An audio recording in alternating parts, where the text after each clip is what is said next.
Saludos amigos, saludos, Dios les bendiga, les habla Cristian Vadillo, aquí nuevamente en otro video más desde el barrio Cuchillas en Moca, Puerto Rico.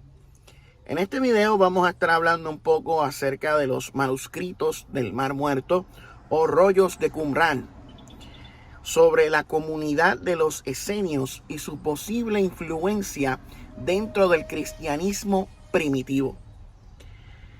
Los manuscritos del Mar Muerto o rollos de Qumrán, llamados así por haberse encontrado en cuevas situadas en Qumrán, Cisjordania, a orillas del Mar Muerto, son una colección de 972 manuscritos.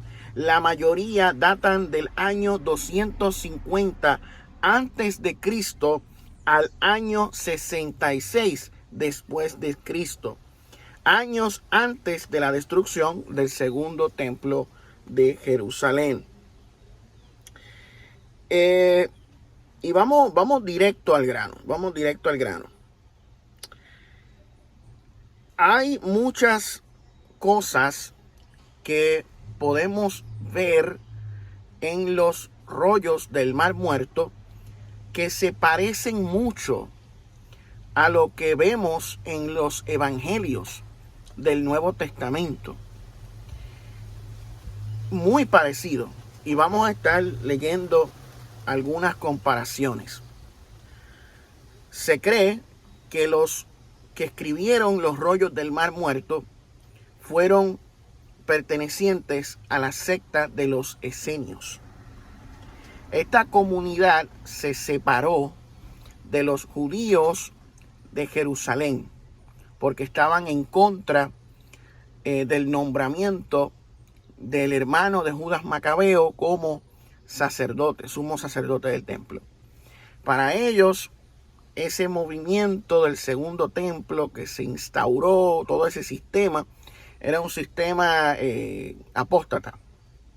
Y ellos se fueron al desierto a esperar el fin del mundo y la llegada del reino de Dios, la llegada del Mesías. Y es interesante porque esta comunidad se hacía llamar la comunidad del nuevo pacto, o también conocidos como los del camino, que así mismo es que se comenzaron a llamar los cristianos primitivos inicialmente. Muy interesante todo esto. Se cree que Juan el Bautista y Jesús tienen algún tipo de relación con los esenios, debido al parecido de sus enseñanzas. Juan el Bautista predicaba en el desierto cerca donde se encontraron los rollos del Mar Muerto, cerca de Qumrán se la pasaba Juan el Bautista. Y muchas de las enseñanzas de Juan el Bautista se parecen a las del Qumrán. Juan el Bautista era un asceta, hijo de un sacerdote, que se fue al desierto a preparar el camino para el Señor. Lo mismo que hicieron los esenios cuando se fueron al desierto para preparar el camino para el Señor.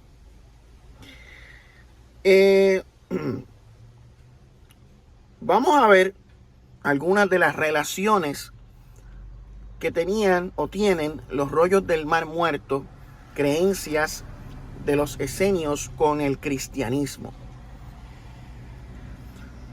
El estudio del contenido y significado de los manuscritos del Mar Muerto muestra un judaísmo diferente al judaísmo rabínico posterior, más afín con la secta de los fariseos, pero que al mismo tiempo tiene varias coincidencias con el cristianismo, puesto que los manuscritos son contemporáneos a Jesús de Nazaret y a sus primeros discípulos.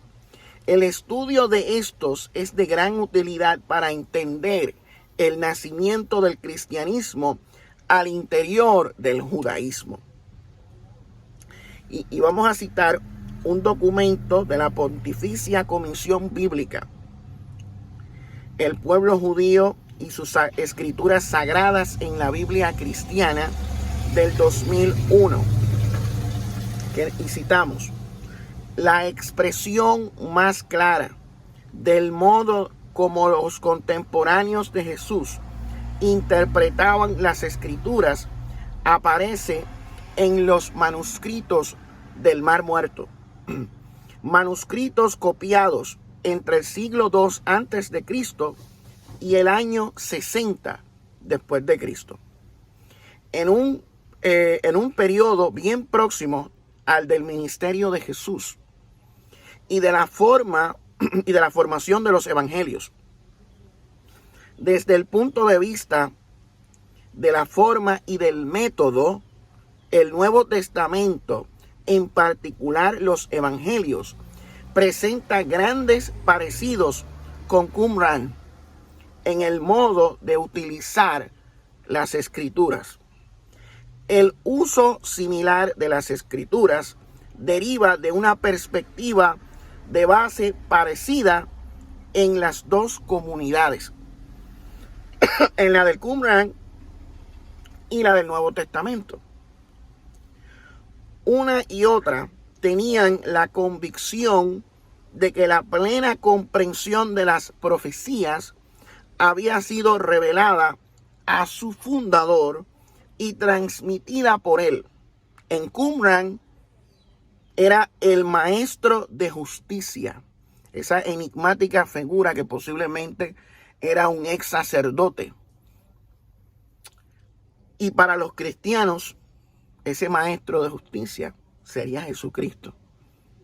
Durante un tiempo, varios autores mantuvieron que el cristianismo tuvo un origen esenio y por lo tanto probablemente qumramita. Se identificaba a Jesús de Nazaret con el maestro de justicia que fundó la congregación esenia, autora de los manuscritos. Según esta corriente, Jesús habría celebrado la última cena el día de la Pascua judía, según el calendario de Qumran. Esto, en teoría, resolvería los problemas de datación que se dan si se comparan las versiones de Mateo, Marcos y Lucas con la de Juan. Lo cierto es que no hay ninguna evidencia de todo esto. Lamentablemente, no se puede probar. Una posición menos extrema es la que considera que los manuscritos, especialmente la corriente espiritual y el testimonio de vida de los autores de los manuscritos del Mar Muerto, fueron una fuente del cristianismo primitivo y prepararon en el desierto el camino de Jesús. No sería extraño pensar que Juan el Bautista, cuyo ministerio se pone, de acuerdo a los evangelios, en las cercanías de Qumran, hubiese sido miembro de esta comunidad, aunque solo es una teoría, pero es posible, no se puede descartar. En cualquier caso, lo que está fuera de discusión es la afinidad con algunas ideas aparecidas posteriormente en el Evangelio de Juan y otros libros del Nuevo Testamento.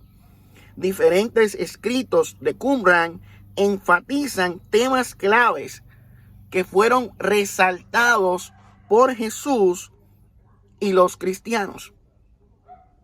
Y vamos a leer. Comenzamos con la primera.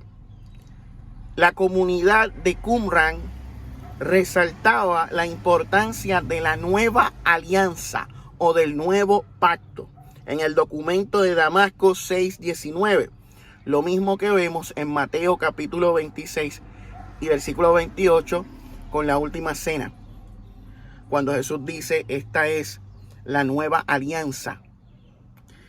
Segundo, la venida del Hijo del Hombre, el Hijo de Dios, llamado Hijo del Altísimo, que expiaría por los pecados de los demás. En el documento de Damasco 14:19, el Mesías engendrado por Dios y a la vez siervo sufriente. El Espíritu Santo, en el documento de Damasco 2:12, 7:4. El pozo de agua viva, que también menciona Jesús, que el que cree en él, de su interior correrán ríos de agua viva. Otro importante, la celebración del ritual del bautismo. En tiempo, dice, bautismo, tiempo en el desierto después de la conversión. ¿Qué fue lo que hizo Jesús posterior a su bautismo en el río Jordán? Se fue por un periodo de 40 días y 40 noches en el desierto. Algo que los de la comunidad de Qumran acostumbraban a hacer. También en la comunidad de Qumran se celebraba una cena sagrada de pan y vino. También la comunidad de Qumran hablaba del sacerdocio de Melquisedec y su identificación con el Mesías. Usted sabe que en la carta a los Hebreos se menciona de que Jesús es sumo sacerdote según la orden de Melquisedec. Se hace la relación entre Melquisedec y Jesús. También podemos ver el rechazo a todo celo por la riqueza material. En la regla de la comunidad 11, versículo 2, se puede ver su conexión con Lucas 16:4 y con Primera de Timoteo capítulo 6, versículo 10. La condena del saqueo y la explotación. Este concepto de los hijos de la luz, que también vemos en las cartas de Juan, lo vemos en la regla de la comunidad 3:13. La justificación por la fe y la salvación por la gracia también eran temas claves dentro de la comunidad de Qumran. La humildad y la pobreza de espíritu. Lo vemos en Mateo capítulo 5 también. Bienaventurados los humildes. Responder humildemente al arrogante. Mateo 5. La caridad, el amor y necesidad de compartir. La imperfección de los juicios humanos en contraste con la justicia divina. Y el rechazo a la venganza humana. Romanos 12:17, versículos 19 y 21 también. No dar a un hombre la recompensa del mal. Vemos que en el Nuevo Testamento se habla no pagar el mal con mal, sino pagar el mal con bien. Ni hacer justicia por cuenta propia. En el documento de Damasco 9:9. Sino responder al mal con bien. En la regla de comunidad 10, 17 y 18. El perdón para quien se convierte. En la regla de la comunidad 10:20. La corrección fraterna mutua. Lo mismo que vemos en Mateo 18, 15 al 17. O sea, que la reprensión a los hermanos. La confesión, que también vemos en Santiago 5:16. La enmienda mejor que el sacrificio de animales. La caída de los reyes de la tierra.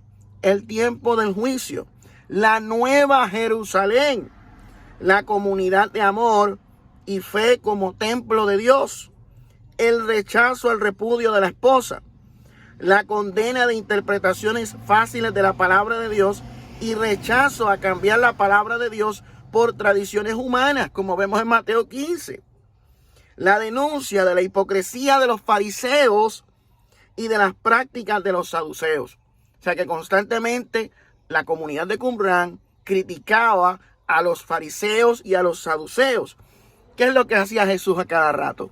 Exactamente lo mismo. Y vamos a citar una, miren, el documento de Damasco 1, 18 al 21. De la cuarta cueva.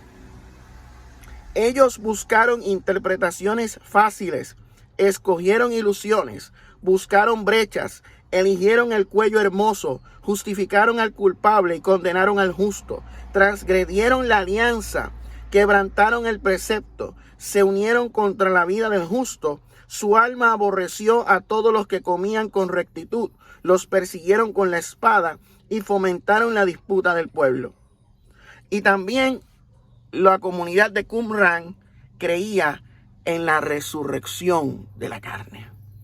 Igual que los cristianos creían en la resurrección de la carne, igual que los demás judíos, excepto los saduceos, que no creían en la vida eterna, no creían en la resurrección, ni tampoco creían en la existencia de los ángeles.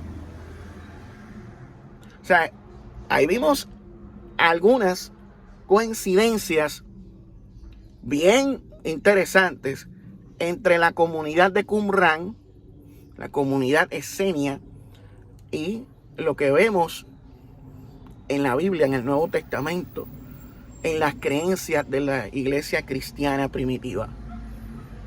O sea, ahí podemos ver una influencia, podemos ver una similitud, podemos ver cosas muy que nos ponen a pensar. Y si Juan el Bautista formaba parte de una comunidad esenia, es posible. No podemos probarlo, pero es muy posible, ya que hay mucha similitud. O sea, hay muchos parecidos. Juan el Bautista predicaba a cercanía del Qumran, donde estaba establecida esta comunidad. Los esenios también tenían un barrio en Jerusalén donde vivían. O sea, vemos que Juan el Bautista, por lo que se ve en el Nuevo Testamento, era célibe, al igual que Jesús era célibe. Dentro de la comunidad del Qumran existían esenios que eran célibes, otros podían casarse. Habían unos que eran célibes y otros que lo veían como algo opcional. Tanto Juan el Bautista como Jesús en el Nuevo Testamento se presentan como célibes. El apóstol Pablo también es célibe. O sea, ahí en la Biblia se habla también del celibato como algo opcional. O sea, vemos muchas cosas parecidas. Usted sabía que Juan el Bautista y Jesús son primos. Son primos, son familia. Posiblemente varios de los discípulos de Jesús eran primos también de él. O sea, es muy posible que alguna creencia, alguna idea que se presentaba en la comunidad de Qumran, los judíos, los cristianos, adaptaron algunas de ellas. No es descabellado pensar esto. Es probable, es posible. Es una teoría válida.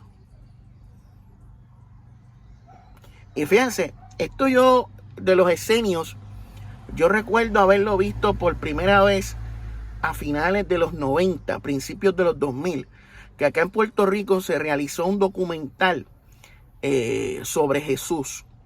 Y recuerdo que en ese documental se llegó a presentar esta teoría de que posiblemente Jesús fuera esenio, en cierta manera, en su crianza, que María y José fueran esenios y que le transmitieron ciertas ideas a Jesús. Esa era una teoría que presentaban en ese documental que transmitieron aquí en Puerto Rico, creo que para finales de los 90, principios de los 2000. Recuerdo que quien lo produjo fue Francisco Zamora. Recuerdo haber visto ese documental en Telemundo de Puerto Rico. O sea, que esto, me acuerdo que hace más de 20 años había visto esta teoría, que después la vi en varios documentales, en varios programas de televisión donde se hablaba de esta posibilidad. Hay judíos que creen que Jesús era fariseo en su sistema de creencia. Muchos judíos rabínicos creen eso. Pero también existen otros que piensan que Jesús era esenio. Otros creen que Jesús no formaba parte de ninguno de estos grupos. Pero, who knows? Yo creo que se inclina más por lo de esenio. Algunas cosas. No estamos diciendo que era 100% esenio, no. Pero tenía mucha afinidad con las enseñanzas que presentaban los esenios. No solo Jesús, sino también su primo Juan el Bautista. su primo Juan el Bautista, hijo del sacerdote Zacarías, que se fue al desierto a preparar el camino para el Señor. Y luego bautiza a Jesús en el río Jordán. ¿Y qué es lo primero que hace Jesús luego de su bautismo? Se va a un tiempo para el desierto, donde es tentado por Satanás. O sea, vemos cosas muy, muy interesantes ahí, que nos ponen a pensar. Y hay muchas cosas interesantes en los rollos del Mar Muerto, que hablan de la guerra entre los hijos de la luz y los hijos de la oscuridad, donde se habla de la venida del Hijo del Hombre, del Mesías, del fin del mundo, del tiempo del juicio divino, de la nueva Jerusalén, de la resurrección de la carne. O sea que vemos muchas cosas escatológicas similares a las que vemos dentro del cristianismo, que deberíamos evaluar y examinar, porque llaman la atención. También existen varios rollos del Mar Muerto que todavía no se han publicado. Han publicado bastantes, pero creo que no todo ha sido publicado, según leí en un artículo, si no me equivoco. Decía como que hay cosas de los rayos del Mar Muerto que todavía no se han publicado, o sea, no se han hecho públicas a las personas, a los medios y al mundo, Pero es uno de los descubrimientos arqueológicos más importantes que se han hecho en cuanto a lo que es la religión cristiana y el judaísmo, y el entendimiento de la historia y cultura del Medio Oriente. O sea, fue algo bien importante el descubrimiento de los rollos del Mar Muerto. Se han hecho otros hallazgos arqueológicos. Estos del Mar Muerto se dieron en 1947, si no me equivoco. Hubieron otros, la biblioteca de Nag Hammadi, que se descubrió en Egipto. No sé si fue antes o después de los rollos del Mar Muerto, pero la biblioteca del Nag Hammadi contiene más documentos del cristianismo gnóstico. Creo que entre ellos se encuentra el Evangelio de Tomás. Hay muchos libros apócrifos, muchos evangelios apócrifos que no forman parte del canon de las Biblias que nosotros tenemos hoy, pero que se han ido descubriendo a través de los siglos, a través de los años, a través de la arqueología, que son los que están metiendo mano en eso. Están descubriendo todo esto que está enterrado en cuevas, en sitios antiguos. Están descubriendo muchas cosas, y recientemente se publicó de que se encontraron unos documentos con relación a el Nuevo Testamento. Se encontraron manuscritos que contenían escritos que se pueden relacionar con los evangelios de Marcos, el evangelio de Mateo y también con el evangelio de Tomás, porque aparentemente había una costumbre en las comunidades cristianas primitivas de hacer una especie de mixing, de mezcla en los contenidos. O sea, que se copiaban extractos de diferentes evangelios y se compilaban en un solo manuscrito o en varios manuscritos. Y ese hallazgo arqueológico que se hizo recientemente, pues refleja esto. O sea, que hay contenido del evangelio de Mateo, Mateo, Marcos y de Tomás. Aunque realmente, o sea, sin fanatismos y sin libretos, los evangelios sinópticos no se sabe quién realmente los escribió. Eso es por tradición que se le atribuyen a Lucas, por tradición se le atribuyen a Marcos y a Mateo. Pero realmente no se sabe quién fue el que escribió esos tres evangelios sinópticos. Entonces también está la hipótesis del documento Q, que era un documento del cual estos tres evangelios extrayeron información. Y un posible cuarto evangelio sinóptico que se perdió. O sea, hay muchas teorías por ahí, hay muchas posibilidades. Y antes había muchos evangelios, hay muchos documentos que se perdieron con el tiempo. Usted sabía que la primera carta a los Corintios que usted tiene en su Biblia en realidad es la segunda, ya que la primera se perdió. O sea, hay muchos documentos que se perdieron, muchas cartas apostólicas que circulaban en las iglesias primitivas, pero que se perdieron con el tiempo. Muchos evangelios, o sea, eran cientos de evangelios de diferentes comunidades cristianas. El cristianismo era bien diverso en sus inicios. Habían diferentes interpretaciones, diferentes ideas acerca de Jesús y de lo que es la salvación y todas estas cosas. No existía una sola manera de pensar. Habían discusiones. Imagínense, en el Concilio de Jerusalén se veían sus primeras diferencias en cómo lidiar con los cristianos que no eran de origen judío. Y se llegaron a unas conclusiones y unas determinaciones. Y ahí quedó eso. Pero nada, estos temas vamos a seguir discutiéndolos en futuros videos y en futuras tertulias. Ya está oscureciendo, así que voy terminando este video. Este fue Cristian Vadillo reportando desde el barrio Cuchillas en Moca, Puerto Rico. Nos vemos en la próxima, si Dios lo permite, en otro video más, donde vamos a estar hablando de estas cosas interesantes que yo sé que a muchos de ustedes les gusta y que nunca han escuchado por ahí, porque pues ya usted sabe, hay temas incómodos. Me fui.